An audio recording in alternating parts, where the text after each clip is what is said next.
Beginning with the discussion, before we start the entire discussion, I want you to share this session more and more. अब जितना ज़्यादा आप share करेंगे उतना ही हमारे लिए भी बेहतर होगा और हमें भी प्रोत्साहन मिलेगा। आपके लाइक्स और शेयर्स हमारा भी मनोबल बढ़ाते हैं। आप जितना कमेंट करते हैं हमें भी लगता है कि स्टूडेंट्स को इंटरेस्ट आ रहा है और स्टूडेंट्स हमारे सवालों का जवाब दे रहे हैं।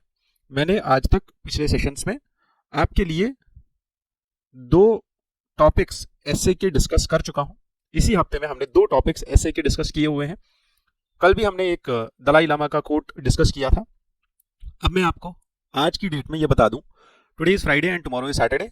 ये 2 दिन जो है पर्टिकुलरली हमारे पास एक एडिटोरियल आता है स्पॉटलाइट का, बट आज का स्पॉटलाइट जो था वो हमारा स्टबल बर्निंग के इशू के ऊपर था, तो वो उतना इंपॉर्टेंट था नहीं हमारे लिए, क्योंकि स्टबल बर्निंग का इशू इज नॉट अबाउट एसे और thesis, but it's a minor issue जो हमें मेंस में टैकल करना होगा। मेंस के पेपर में हम उसका आंसर लिखना होगा, उसका रेफरेंस देना होगा, इसलिए मैंने उसको नहीं उठाया। But there is an important development in South China Sea. ठीक है, Loaita island South China Sea में पड़ता है और ये आइलैंड जो है अभी न्यूज़ में है। ये क्यों न्यूज़ में है ये भी हम देखेंगे। मेंस के पर्सपेक्टिव से हमारे पास यूपी 29 से रिलेटेड बाकू में जो कॉन्फ्रेंस हो रही है, क्लाइमेट कॉन्फ्रेंस अजरबैजान में हो रही है, ये कॉन्फ्रेंस में क्या होने वाला है ये हम आज देखेंगे। सीएसआर कॉन्ट्रीब्यूशंस एग्रीकल्चर में जो दिए जा रहे हैं, क्या इनको सही से ट्रैक किया जा रहा है या नहीं किया जा रहा, और इंडस वाटर ट्रीटी को मॉडिफाई करने की जरूरत है या नहीं। तो 3 एडिटोरियल्स है, तीनों इंपॉर्टेंट है हमारे लिए। लोयोता आइलैंड देखेंगे और हमें ये भी देखना है that commission on air quality management ये क्या है, इसके प्रीलिम्स के फैक्ट्स देखेंगे।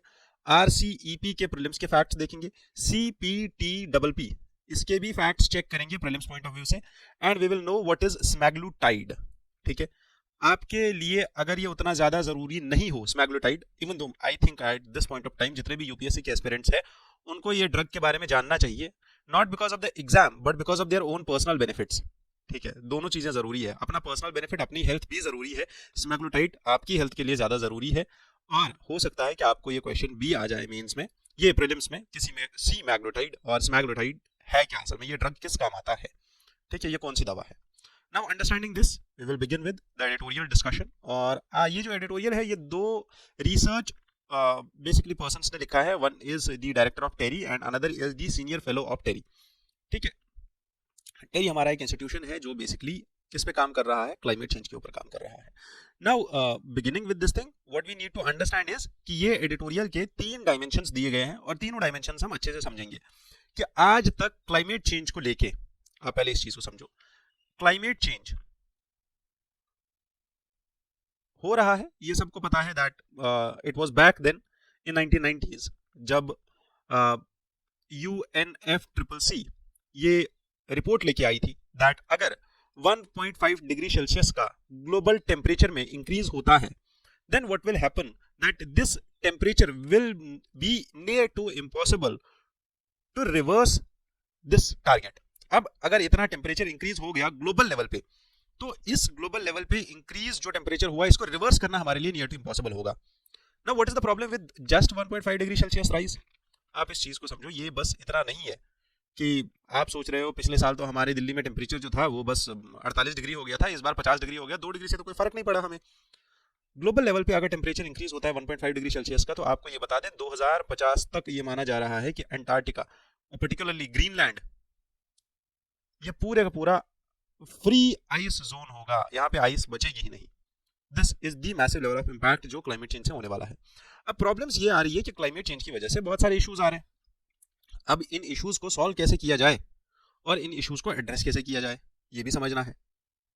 ठीक है, और एड्रेस करना ही है तो क्यों करना है और करेंगे तो कैसे करेंगे, these are some of the issues जो हमें समझने हैं। ठीक है, अब इन इश्यूज को समझने के लिए हम क्या कर सकते हैं और इन इश्यूज को टैकल करने के लिए हम क्या कर सकते हैं, तो हमारे पास 2 तरीके होते हैं। अगर क्लाइमेट चेंज की वजह से कोई प्रॉब्लम क्रिएट हो रहा है, फॉर एग्जांपल फ्लड्स आ रहे हैं, इररेगुलर फ्लड्स आ रहे हैं, तो इसको मिटिगेट किया जा सकता है। ठीक है, फ्लड के बाद जो डिजास्टर हुआ उसको मिटिगेट किया जा सकता है। दूसरा हमारे पास ऑप्शन है कि हम अपनी एडेप्टेशन को बढ़ा लें, मतलब ड्रेजिंग पहले से ही कर ले, एम्बैंकमेंट पहले से ही कर ले। ठीक है, ये कुछ चीजें ऐसी है जो हम पहले ही कर सकते हैं। समझ में आई बात।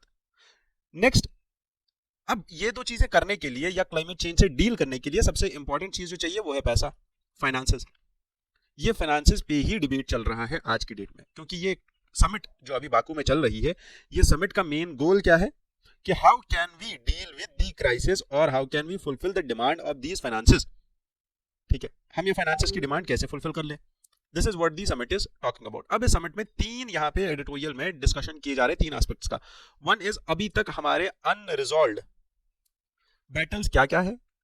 अब अनरिजॉल्व बैटल ये है कि हमारे पास पैसा नहीं है। अब ये पैसा कैसे लाया जा सकता है, तो हम जितने भी लोग कंट्रीब्यूट कर रहे हैं पैसा देने में, क्लाइमेट फाइनेंसिंग करने में जितने भी लोग पैसा दे रहे हैं ताकि क्लाइमेट बेस्ड नीड्स को फंड किया जाए, इन लोगों का बेस बढ़ाया जाए। तो कौन से लोग जो है फंड कर रहे हैं, बेसिकली कौन से लोग फंड कर रहे हैं, वो लोग, वो कंट्रीज जो डेवलप्ड कंट्रीज हैं, जिन्होंने ऑलरेडी हमारे नेचुरल रिसोर्सेज का फायदा उठाया, उनको एक्सप्लॉइट किया, उनको यूज किया, अपनी इकोनॉमी को डेवलप किया और उसके बाद वो लोग आगे बढ़ते गए। समझ में आई बात। अब ये सब चीजें करने के बाद होता क्या है इसके बाद, ठीक है, ये सब चीजें होने के बाद क्या होगा, दूसरी चीज जो हमें समझनी है कि आज तक अगर हमारे पास 10 ऐसी कंट्रीज थी जो ये पैसा दे रही थी, आज की डेट में what we are demanding is कि इस बेस को बढ़ाया जाए। जैसे फॉर एग्जांपल यहाँ पे ऑथर्स बोल रहे हैं Canada, Switzerland, China, Bahrain, Brunei, Kuwait, Qatar, Saudi Arabia, UAE, they all should consider now that climate change is impacting them also. Therefore, we should expand the contributor base beyond what Paris climate has suggested. ठीक है, contributor base को हमें बढ़ाना चाहिए। जितने ज्यादा लोग होंगे हमारे पास जो ये पैसा देंगे, कंट्रीब्यूशन करेंगे, उतना ही हमारे लिए बेहतर भी है। समझ में आई बात, क्लियर कट यहां तक। Third aspect of this editorial is which talks about the NCQGs, that is the new collective quantified goals. Paris climate में हमने सोचा था that what we will do is nationally determined contributions, NDCs।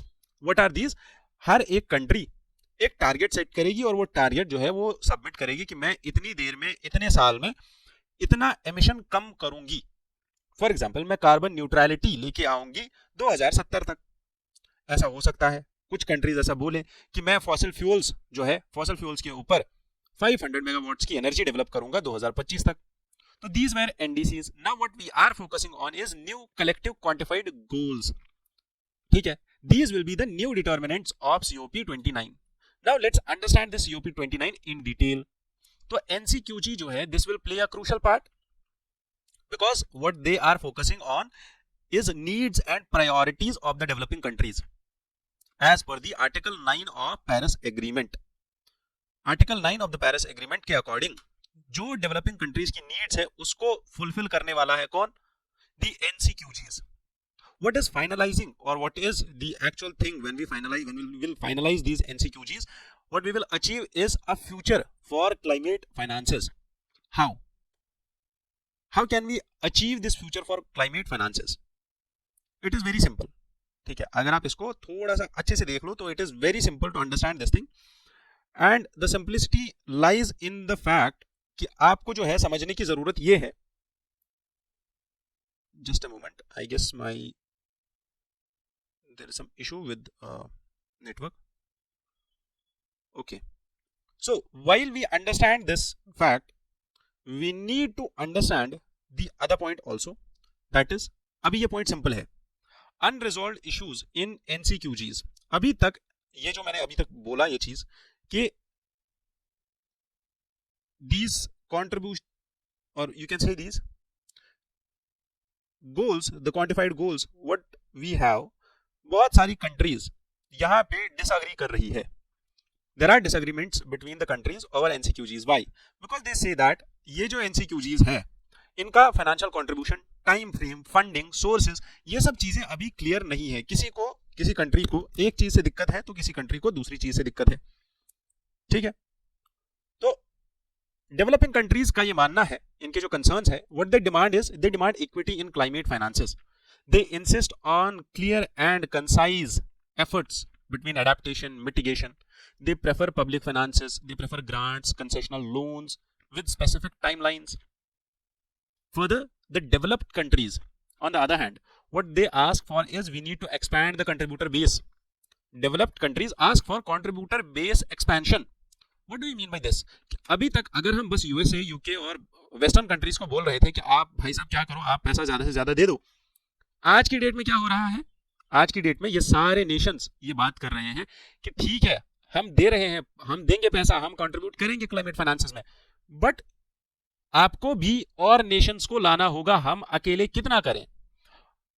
$100 billion का एक fund create किया गया था और इसकी बात की गई थी 2009 में कि 2022 से पहले पहले हम लोग ये फंड क्रिएट कर लेंगे। ऐसा बोला जा रहा था कि 2022 से पहले पहले हम लोग ये फंड जो है क्रिएट करेंगे, ठीक है। बट आपको ये बता दूं कि 2022 से पहले पहले ये फंड क्रिएट करना था, ये डेडलाइन मिस कर गए हम, 2020 में इसको बनाना था, 2022 तक पहुंचते पहुंचते हमारा ये फंड बन चुका था, $100 बिलियन का फंड, ठीक है। और ये फंडिंग किस लिए थी, and now what do at this point of time what do we have कि ये जो फंडिंग है ये भी इनएडिक्वेट है। आज की डेट में हमें जरूरत है $5 to 7 ट्रिलियन ऑफ फंड की, which is needed to address the climate action comprehensively, ठीक है। $5 to 7 trillion of fund. There is problem with current finances also. The over reliance on loans instead of grants has increased the debt burden for vulnerable countries. There is a debate on expanding the contributor base also. Developed nations ask कि Switzerland, Canada, Saudi Arabia, Kuwait, ये जो countries है, including nations which have higher emissions and gross national income per capita higher in nature, oil rich states, Kuwait, Saudi Arabia, China, इन countries को भी आप बोलो कि ये कंट्रीज भी कंट्रीब्यूट करे, कहां पे, फाइनेंसेस में, ये कंट्रीज भी पैसा दे, किस लिए पैसा देंगे ये लोग, क्लाइमेट फाइनेंस के लिए पैसा दे। This is what we need to do, then only we can have a position जहां पे हमें equity, common but differentiated responsibilities, ये जो प्रिंसिपल्स आए थे हमारे पास, ये प्रिंसिपल्स कहीं ना कहीं पे हम इंप्लीमेंट कर पाएंगे। So these are the things which we need to keep in mind, ठीक है। Next, the core principles for climate finance. First principle for climate finance was defined in Article 9. Article 9 says, Article 9 of the Paris Climate Deal, it says that there should be importance of balancing the finance between adaptation and mitigation. आप दो चीजें कर रहे हो, you are giving finances, आप पैसा दे रहे हो दो चीजों के लिए। जैसे मैंने पहले ही इस चीज को डिस्कस करते टाइम बोला कि दो चीजें हमारे पास, क्लाइमेट चेंज में जब भी कोई डिजास्टर आएगा तो हमारे पास दो ऑप्शंस है, इधर we put money in mitigation और adaptation. But what this article 9 says is कि हमें बैलेंस करना होगा दोनों चीजों को, एडाप्टेशन और मिटिगेशन को बैलेंस करना होगा, and we need to focus on public and grant based funding, ठीक है। Next, there is shift in narratives. The developed countries are framing discussions around low emissions, climate resilient development. This thing can dilute the legal obligations under Paris Agreement. Because ये लोग क्या चाहते हैं अभी developed countries? They ask कि आज के date में जो भी अभी जो बाकू में समिट होने वाली है 11 नवंबर से, इस समिट में जो सबसे ज्यादा डिस्कशन होने चाहिए, they want them to steer around low emissions and climate resilient developments. जिस चीज की वजह से कहीं ना कहीं जो हमारे टारगेट्स है फाइनेंसिंग को लेके, वो फाइनेंसिंग के टारगेट्स कहीं ना कहीं हैम्पर हो सकते हैं. There is impact on the trust. This narrative also shifts challenge the principle of pacta sunt servanda which says that the treaties must upheld in good faith. This thing may be hampered. अगर treaty में जो अभी तक climate finance treaty Paris agreement की हुई है, जिसके अंदर हमने ये टारगेट बनाया था कि हम अपने एमिशंस को कम करेंगे, एनडीसीज को कम करेंगे, हम अचीव करेंगे targets, we will establish the principle of common but differentiated responsibility. वहीं पे हमें यह भी समझना होगा कि अगर इस ट्रीटी को हमने अपहेल्ड ही नहीं किया तो क्लाइमेट कमिटमेंट्स जो है वो कम हो जाएंगी. अब इसमें सबसे बड़ा यू टर्न अभी आ गया है, वो है ट्रंप का इलेक्शन. ठीक है, जब अभी यूनाइटेड स्टेट्स के president elect mister Donald Trump बने हैं, who once in his last tenure said कि कहां है क्लाइमेट चेंज, हमें तो नहीं दिख रही है. ठीक है, कौन है ये लोग जो बोलते हैं क्लाइमेट चेंज के बारे में, हमें तो नहीं पता, यूएसए में तो क्लाइमेट चेंज नहीं हो रहा है. ठीक है, तो that is a prime concern to the climate activists at this point of time. Further, there should be updated definition of climate finances because the definition by the standing committee on finances says कि climate finance का मतलब क्या है, या finance का मतलब क्या है, कि आप पैसा दे रहे हो किस चीज के लिए, ग्रीन हाउस गैस इमिशंस को कम करने के लिए. ये तीन चीजें आपको डायरेक्ट प्रीलिम्स में पूछी जा सकती है.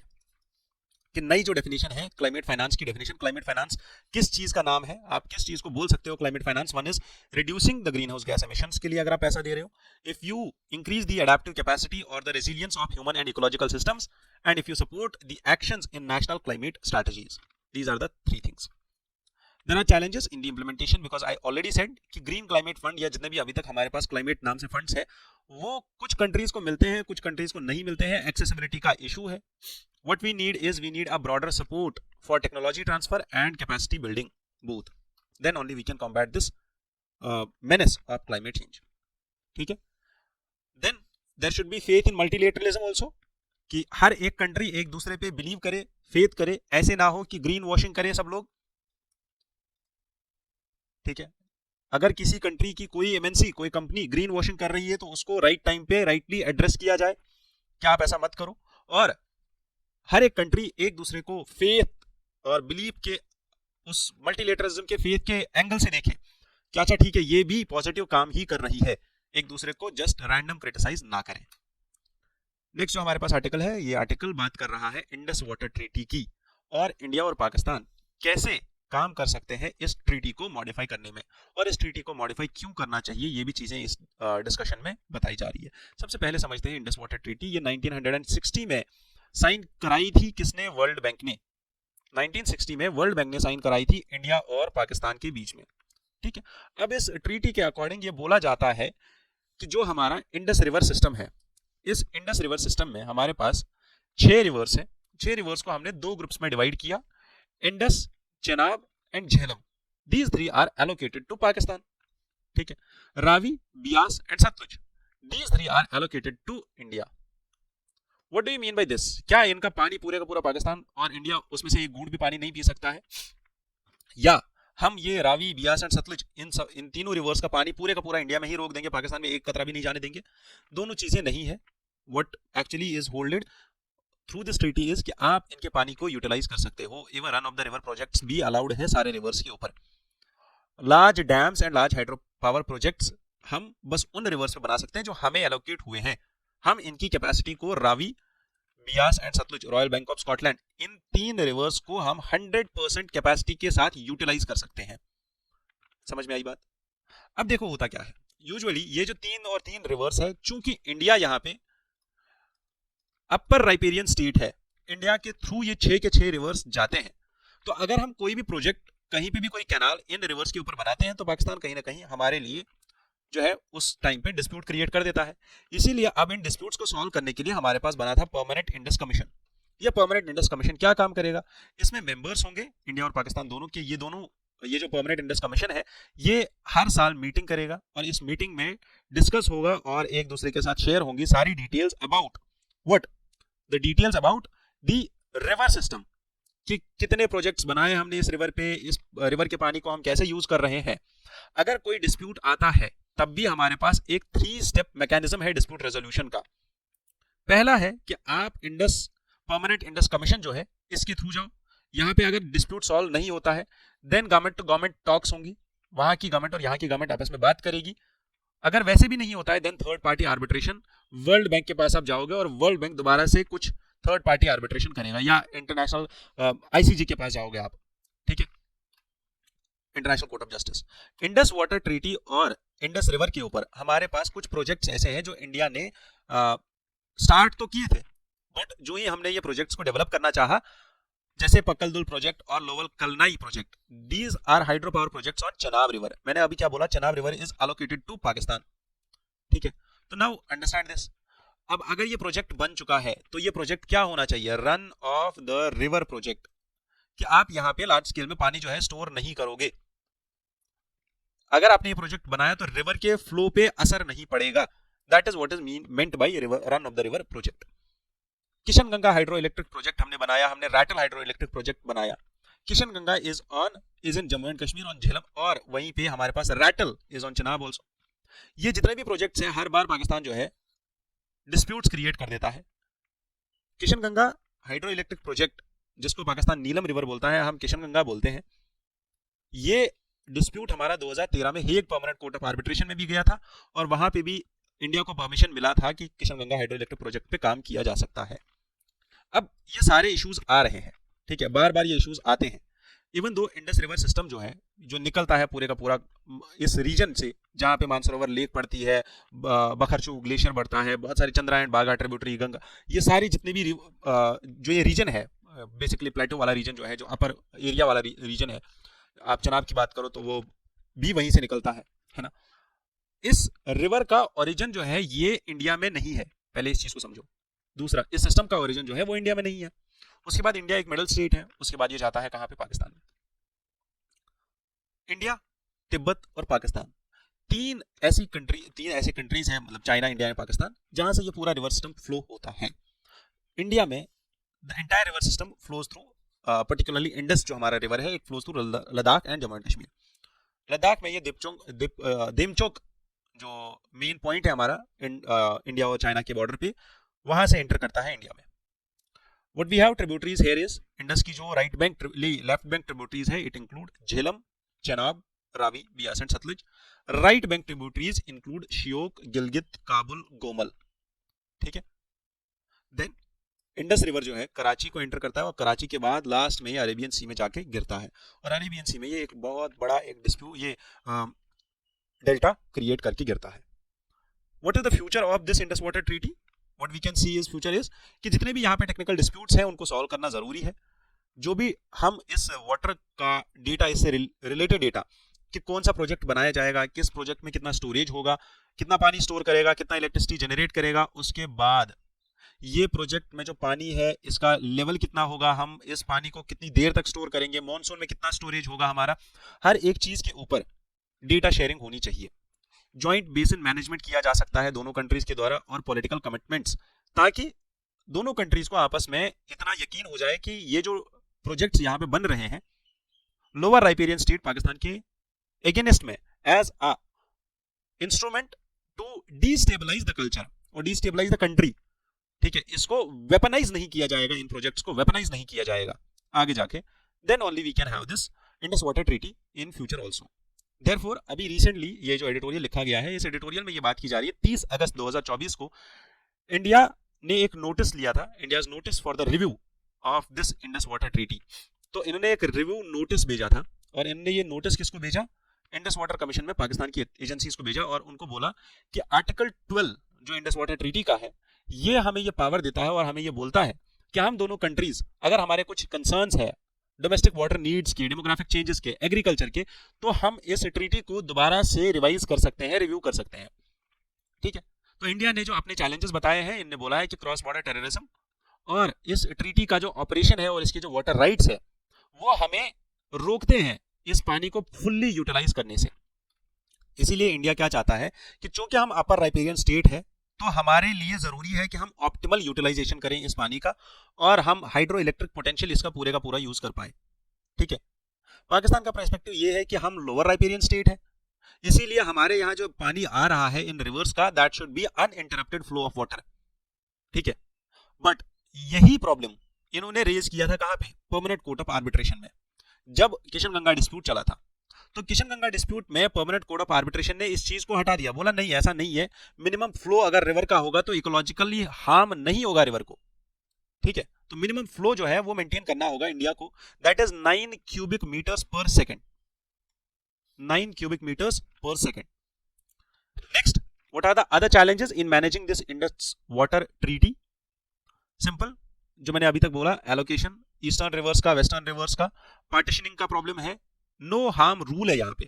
What do we mean by no harm rule? No harm rule जो है एक्सप्लिसिटली मेंशन्ड है किसमें, इंडस वाटर ट्रीटी में, और ये बोलता है कि हमारे पास, it considers that the part of customary international law requires both the countries to avoid significant harm in shared water projects। मतलब कि आप इन वाटर प्रोजेक्ट्स को यूज करके या आप ये वाटर प्रोजेक्ट्स बना के दूसरी कंट्री को नुकसान नहीं पहुंचाओगे।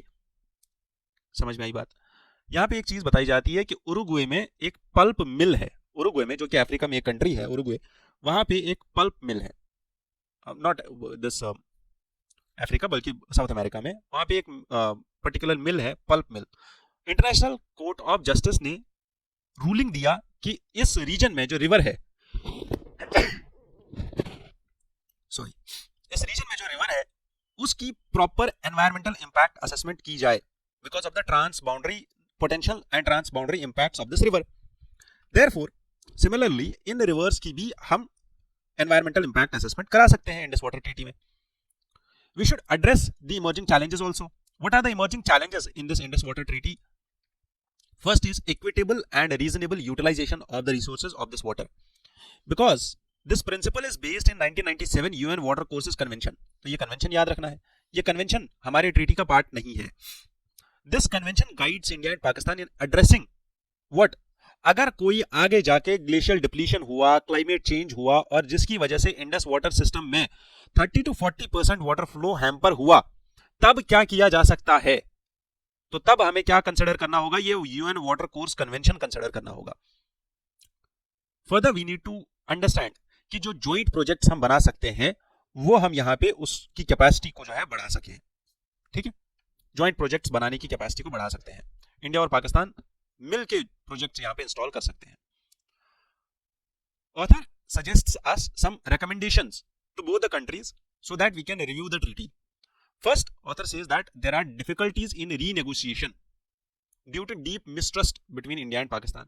क्योंकि एक दूसरे पे ट्रस्ट ही नहीं है, इसकी वजह से रीनेगोशिएशन नहीं हो पा रहा है. There are alternative approaches. Both the countries have different approach towards the river and the understanding on Indus Water Treaty. Therefore, what they need to do is they need to develop a memorandum of understanding to ensure that जो particular इनके issues है एक दूसरे से उनको highlight किया जाए और उनको सॉल्व किया जाए. Therefore, what we need is we need flexibility in this treaty and we need enhanced cooperation so that we can utilize this resource very well and we can have a climate resilient water management system in place in order to utilize and to have peace and harmony and growth in both the regions. I want to announce here that Gino IAS ने अपना geography का module course launch किया हुआ है.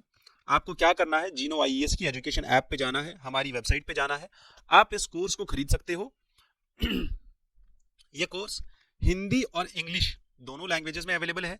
इस course में आपको वाव approach का एक्सेस मिलता है. इस कोर्स में आपको 75 से ज्यादा क्लासेस मिलती है. आपको मेंस आंसर राइटिंग कराई जाती है और प्रीलिम्स के लिए एमसीक्यूज बहुत ज्यादा जो है प्रैक्टिस कराए जाते हैं. ठीक है, आपको क्लास नोट्स दिए जाते हैं और आपके लिए atlas, G C Leong, NCERTs, advance books, doctor Khullar, D R Khullar, Majid Hussain, हर एक बुक से जो जो इंपॉर्टेंट चीज है वो सारी चीजें आपके लिए अजीत सर खुद यहाँ पे पढ़ाने आ रहे हैं. तो इसीलिए जल्दी से जल्दी इस बैच को ज्वाइन करो. ठीक है, जल्दी से जल्दी इस बैच को ज्वाइन करो, जल्दी से जल्दी इस बैच को ज्वाइन करो. इसलिए बोल रहा हूँ क्योंकि दोबारा ये ऑप्शन नहीं आएगा, दोबारा ये अपॉर्चुनिटी नहीं मिलेगी. ठीक है, तो साइट पे जाओ और इसको लॉग इन करके इसको जो है रजिस्टर कर लो. अब यहाँ पे बात की जा रही है सीएसआर की. What is CSR? CSR is corporate social responsibility. अब कॉर्पोरेट सोशल रेस्पॉन्सिबिलिटी का मतलब क्या है? जो भी हमारे यहाँ कंपनीज काम करती है, ठीक है, जो भी हमारे यहाँ कॉर्पोरेट्स है, अगर इनका प्रॉफिट अच्छा खासा प्रॉफिट ये कमा रहे हैं, अब ये प्रॉफिट कितना होगा, क्या होगा, क्या कंडीशंस है, वो अलग कहानी है. ठीक है, उसके लिए हमें सीएसआर पढ़ना होगा कि सीएसआर है क्या. सब यहाँ पे जो इशू डिस्कस हो रहा है मैं बस वो डिस्कस करना चाहता हूँ यहाँ पे, क्योंकि सीएसआर एक अलग टॉपिक है जिसमें हम बस एग्रीकल्चर को डिस्कस नहीं करेंगे. हमें education, social service, development, infrastructure, climate, बहुत सारी चीजें डिस्कस करनी होंगी. इसीलिए मैंने उस डायमेंशन को उठाया ही नहीं यहाँ पे.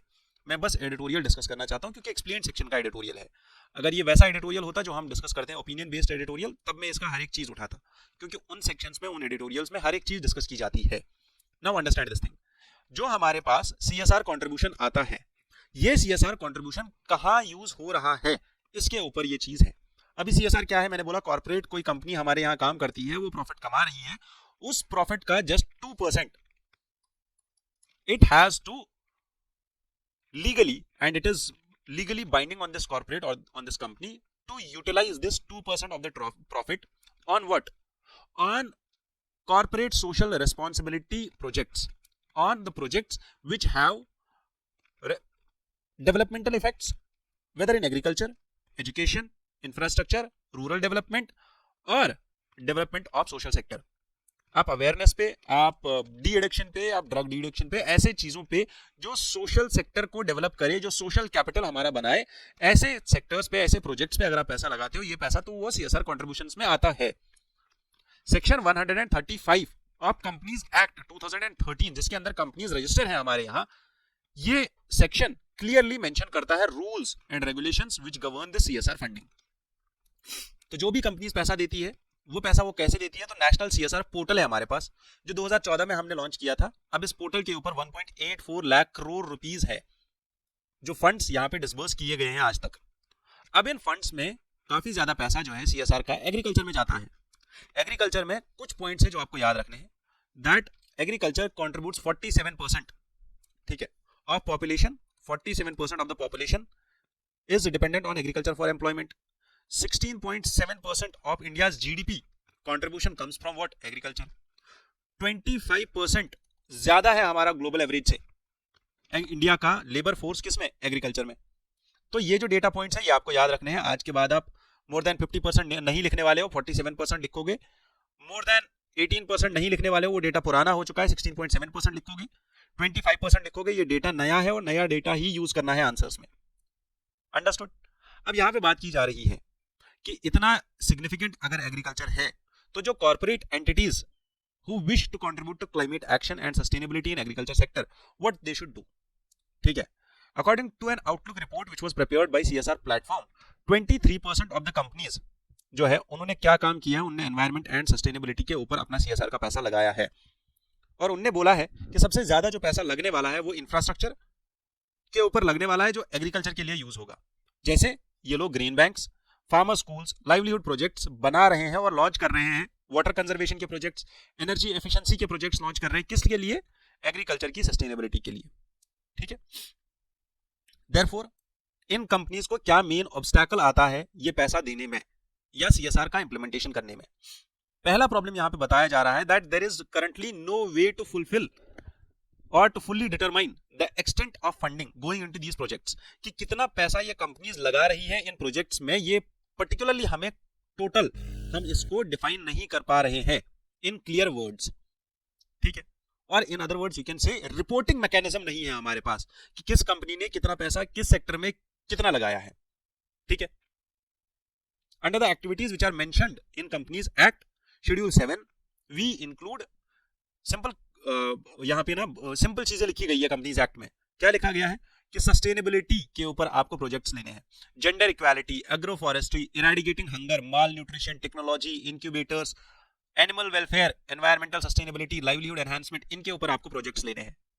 But what do you think, ये कुछ वेग नहीं लिखा गया है यहाँ पे कितना पैसा जाएगा इन 11 सेक्टर्स में। इसके ऊपर ऑथर यहाँ पे हमें सजेस्ट करते हैं कि what we need is we need a reporting framework from the sectors, जहां पे पैसा गया है वहां से भी हमें रिपोर्टिंग होनी चाहिए और जो कंपनीज ने पैसा लगाया है वहां से भी रिपोर्टिंग होनी चाहिए। Then only we can ensure transparency आएगी, then only there will be what growth actually happening in these sectors. Otherwise क्या होगा, वही ग्रीन वॉशिंग वाला कंसेप्ट यहां पे भी आ जाएगा। अजीत सर डेली 7 बजे शाम को लाइव जाते हैं और आज की डेट में हमारी जो सीरीज चल रही है जीसी लियोंग के ऊपर पूरा डिस्कशन होता है इन सेक्शंस में, इन लेक्चर्स में। जीसी लियोंग से रिलेटेड हर एक चीज सिखाई जाती है एनिमेशंस के थ्रू। अगर आप ये लेक्चर्स देखोगे मैं आपको इतनी गारंटी दे सकता हूं कि आपको इसके बाद ज्योग्राफी में प्रॉब्लम नहीं आने वाली है। तो डेली 7 बजे आप लाइव चले जाओ, यूट्यूब पे बेल आइकन प्रेस करके रखो, 7 बजे जो ये सर लाइव जाएंगे आपको नोटिफिकेशन आएगा, आप जाओ ये सेशंस देखो और आप ये भी देखो कि आपके लिए कितना फायदेमंद होने वाले हैं ये सेशंस, ठीक है। तो ये यूट्यूब पे जो सीरीज चल रही है 7 बजे की, भूलना नहीं है, शाम को 7 बजे लाइव देखनी है। आज के न्यूज़पेपर में एक बहुत इंपॉर्टेंट आइलैंड है जिसका नाम है लोयाता आइलैंड। ये आइलैंड को फिलीपींस बुलाता है कोटा आइलैंड, ठीक है। कोटा हमारे यहाँ शहर भी है राजस्थान में, जो माना जाता है JEE और इंजीनियरिंग के एंट्रेंसेस के लिए, बाकी सब चीज़ों के लिए, पढ़ाई के लिए। तो यहाँ पे साउथ चाइना सी में जो आपने 9 डैश लाइन देखी होगी, इस 9 डैश लाइन के पास पड़ता है हमारा ये लोयोता आइलैंड। ये इतना छोटा सा आइलैंड है और इसका कॉन्टिनेंटल शेल्फ जो है वो काफी बड़ा है। जितना बड़ा ये शेल्फ होगा इसका, ठीक है, अगर आप यहाँ पे देख रहे हो ये जो इसका शेल्फ है इतना बड़ा, जितना बड़ा ये शेल्फ होगा उतना ही ज्यादा यहाँ पे नेचुरल रिसोर्सेज होंगे, और जितने ज्यादा नेचुरल रिसोर्सेज होंगे उतनी ही ज्यादा यहाँ पे नजर होगी किसकी, चाइना की, कि मैं इस पे कब्जा जमा लूं। बट फिलीपींस ने राइटली एक्ट किया, अपना एक नेवी का फ्रिगेट भेजा, कुछ कमांडोज भेजे और उन्होंने कुछ स्पीड बोट्स, 4 स्पीड बोट्स के थ्रू है इनकी हेल्प से इस कोटा आइलैंड को या इस लोयोता आइलैंड को अपने कब्जे में वापस कर लिया। यहाँ पे पड़ता है ये लोयोता आइलैंड, ठीक है। साउथ चाइना सी में हमारे पास जो चाइना यहाँ पे डिफाइन करता है दी 9 डैश लाइन, ये 9 डैश लाइन के आसपास ही पड़ता है ये आइलैंड, और ये आइलैंड बिलोंग करता है किसको? फिलीपींस को, ठीक है। This is places in news. ये आइलैंड इक्वेटर से ऊपर पड़ेगा, इक्वेटर के नीचे नहीं पड़ेगा, ये भी याद रखना है। मेंटोरशिप प्रोग्राम्स हमारे जीनो आईएएस में अवेलेबल है इन सारे एग्जाम्स के लिए, वेदर इट इज जो नेक्स्ट आने वाला है आईएफओएस मींस, अगर आपको उसमें गाइडेंस की जरूरत है, आने वाले प्रीलिम्स और मेंस के लिए अगर आप आज से ही तैयारी कर रहे हो या भूल चुके हो तैयारी करना, तो हमें कांटेक्ट करो, हम आपको याद दिला देंगे तैयारी कैसे की जाती है। State public service commission Orissa, Jammu Kashmir और यूके पीएससी और बीपीएससी, इन सब के लिए, कर्नाटका के लिए, राजस्थान के लिए जितने भी एग्जाम्स आ रहे हैं, अगर आप इनके लिए प्रिपेयर कर रहे हो तो आप हमसे कनेक्ट करो और अपनी प्रिपरेशन को आज से ही ठीक करो। बाद में रिग्रेट ना हो कि यार जीनो आईएएस ने बोला था हम मेंटोर कर लेंगे, फ्री में करेंगे, बट फिर भी मैं नहीं गया और मेरा रिजल्ट जो है खराब आ गया। ऐसा नहीं करना है, कनेक्ट करना है और अपने रिजल्ट को पॉजिटिव वे में कन्वर्ट करना है, ठीक है। पर्सनलाइज्ड मेंटर आपको मिल जाएगा, यहाँ पे पर्सनल मेंटोरशिप होगी, व्हाट्सएप, ऑडियो, वीडियो, तीनों चीजों का आपको एक्सेस मिल जाएगा और 24/7 अवेलेबिलिटी होगी हमारे मेंटोर्स की। प्रीलिम्स में हमारे पास दूसरा एक और एडिटोरियल है यहाँ पे एयर क्वालिटी कमीशन के बारे में, ठीक है। और यहाँ पे जो चीज डिस्कस की जा रही है कि सुप्रीम कोर्ट ने बहुत बार बोला कि आप एड्रेस करो स्टबल बर्निंग को एड्रेस करो, क्योंकि स्टबल बर्निंग की वजह से जो है प्रॉब्लम हो रही है। क्या प्रॉब्लम हो रही है? PM 2.5 जो है एयर में इतना ज्यादा बढ़ गया है कि दिल्ली का पोल्यूशन लेवल और कैटेगरी जो पोल्यूशन की है वो सीवियर हो गई है, and even sometimes it shows emergency also, घर से बाहर निकलना मुश्किल हो गया है लोगों का। और इसी में अभी जो है पेनल्टी फार्मर्स के ऊपर जो स्टबल बर्निंग करते हैं ये बढ़ा दी गई है, 2500 से 5000 कर दी गई है और 5000 से 10,000 कर दी गई है, और बड़े फार्मर्स के लिए 30,000 कर दी गई है, ठीक है। Understanding the commission for air quality management, ये जो कमीशन है ये एक स्टैट्यूटरी बॉडी है। इस कमीशन को बनाया गया था 2021 के एक्ट के अंदर, ठीक है। एक्ट का नाम क्या है? Commission for air quality management in NCR and adjoining areas act 2021। Similarly हमने जब एनजीटी बनाया था तो यूपीएससी ने भी सेम चीज क्वेश्चन में पूछी थी कि एनजीटी किस एक्ट के अंदर बनाया गया। अब ये कमीशन क्या काम करेगा? ये रिसर्च करेगा, आइडेंटिफाई करेगा और रेजोल्यूशन लेके आएगा किस लिए? एयर क्वालिटी को मैनेज करने के लिए। और क्या काम करेगा? It takes prevention and control measures for the air pollution in Delhi, NCR and the adjoining areas. Further ये कमीशन जो है दिल्ली के और एडजॉइनिंग एरियाज जैसे पंजाब, हरियाणा, राजस्थान, उत्तर प्रदेश, इन सारे एरियाज में मॉनिटरिंग स्टेशंस और एयर क्वालिटी मॉनिटरिंग का काम करने वाला है। ये कमीशन के पास पावर्स हैं, ये किसी भी एक्टिविटी को रोक सकते हैं जिसकी वजह से एयर क्वालिटी खराब हो रही हो। ये इन्वेस्ट करेगा किसमें? टू कंडक्ट रिसर्च, तो इसके पास फंड्स भी होंगे। ये इंस्पेक्शंस करेगा, रेगुलेशंस करेगा, एंड इसकी जितनी भी डायरेक्शंस होंगी, ये पॉइंट बहुत ज्यादा इंपॉर्टेंट है, इसकी जितनी भी डायरेक्शंस होंगी they all are binding in nature, and any person who is directed by this commission shall be bound to comply with the directions given by the commission, ठीक है। therefore ये जो कमीशन है is directly accountable to the parliament, तो parliament में इस commission को directly accountable ठहराया जाता है और पार्लियामेंट में इसकी पूछताछ होती है कि आप बताइए आपने क्या काम किया और क्या नहीं किया। इस कमीशन में एक चेयरपर्सन होगा who will be chaired by the government official who will be of the rank of secretary और चीफ सेक्रेटरी, ठीक है। और इसका जो टेन्योर होगा वो 3 साल का होगा या 70 ईयर्स का होगा, 3 और 70 ये इसका टेन्योर होगा। He will be of the rank chief secretary. इसमें 5 एक्स ऑफिशियो मेंबर्स होंगे, इधर चीफ सेक्रेटरी होंगे या सेक्रेटरीज होंगे, किसमें? अलग अलग डिपार्टमेंट्स में, those departments which are dealing with environmental protection only in the states of Delhi, Punjab, Haryana, Rajasthan और यूपी। 5 स्टेट से 5 एक्स ऑफिशियो मेंबर आएंगे, ये पॉइंट याद रखना है। 3 फुल टाइम टेक्निकल मेंबर होंगे, 3 मेंबर होंगे नॉन गवर्नमेंटल ऑर्गेनाइजेशंस के और टेक्निकल मेंबर होंगे सीपीसीबी के, इसरो के और नीति आयोग के। समझ में आई बात?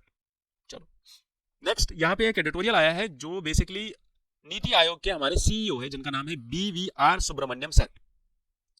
इन्होंने एक चीज बोली कि इंडिया जो है इसको पार्ट होना चाहिए किसका? RCEP का और CPTPP का। ये क्यों ऐसा बोल रहे हैं? RCEP जो कि रीजनल कॉम्प्रिहेंसिव इकोनॉमिक पार्टनरशिप है जिसकी बात छिड़ी थी 2013 में और इंडिया ने इसमें बहुत ज्यादा कंट्रीब्यूशन किया था। RCEP को फ्रेम करने में, RCEP को बनाने में, इसका गठन करने में इंडिया ने बहुत कंट्रीब्यूशन किया था। बट वहीं पे जब 2019 की बात आई, 2019 में हमें इसको साइन करना था और हमें इस ब्लॉक का पार्ट बनना था। रीजनल कॉम्प्रिहेंसिव इकोनॉमिक पार्टनरशिप असल में है क्या? जितनी भी साउथ ईस्ट एशियन नेशंस है, ठीक है, ये नेशंस जो ASEAN कंट्रीज है, 10 आसियान कंट्रीज है, ये नेशंस आपस में मिलकर एक फ्री ट्रेड अग्रीमेंट सेटअप करना चाहते थे, एक ऐसा ब्लॉक जहां पे इजीली मूव हो गुड्स एंड सर्विसेज।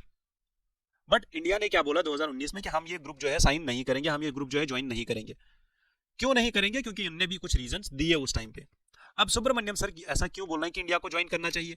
क्योंकि ये बोल रहे हैं कि ये जो अग्रीमेंट है, India is one of the few countries जो इस अग्रीमेंट का पार्ट नहीं है, और इंडिया को इसका पार्ट होना चाहिए।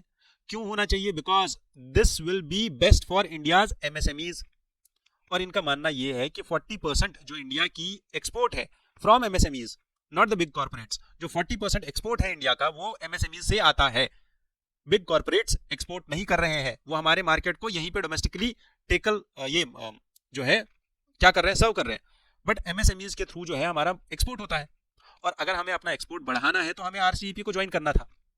फर्दर ये भी बोल रहे हैं कि सीपीटीपी जो कि एक फ्री ट्रेड ब्लॉक है, कहां पे? पैसिफिक रिम कंट्रीज का, जिसमें Canada, Mexico, Peru, Chile, New Zealand, Australia, Brunei, Singapore, Malaysia, Vietnam and Japan आता है। ये जो कंट्रीज है, ये जो पैसिफिक रिम कंट्रीज है, ठीक है, इन कंट्रीज का ये ब्लॉक है, इसको भी ज्वाइन करना चाहिए था इंडिया को, क्योंकि यहां पे भी रीजन वही दे रहे हैं कि हमारा जो है एक्सपोर्ट बढ़ जाता है इससे, और एक्सपोर्ट में हमारा सबसे ज्यादा कंट्रीब्यूशन किनका है? एमएसएमईज का। तो what is RCEP actually?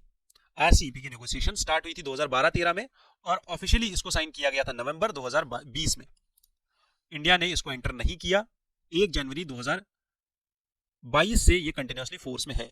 15 member countries का ये ग्रुप है, इंडिया ज्वाइन करता तो 16 होती। इसके मेंबर कौन कौन से हैं? China, Japan, New Zealand, south Korea, Australia. ये 5 याद रखनी है, China, Japan, New Zealand, south Korea, Australia, plus इसमें 10 आसियान मेंबर्स हैं। इसका जो ट्रेड वॉल्यूम है, अगर आप इसकी बात करो सिग्निफिकेंस की, ग्लोबल ट्रेड जो हो रहा है उसका 30%, ग्लोबल जीडीपी का 30% belongs to RCEP members. Trading bloc जो ये है, it covers almost 1/3 of world's population. What?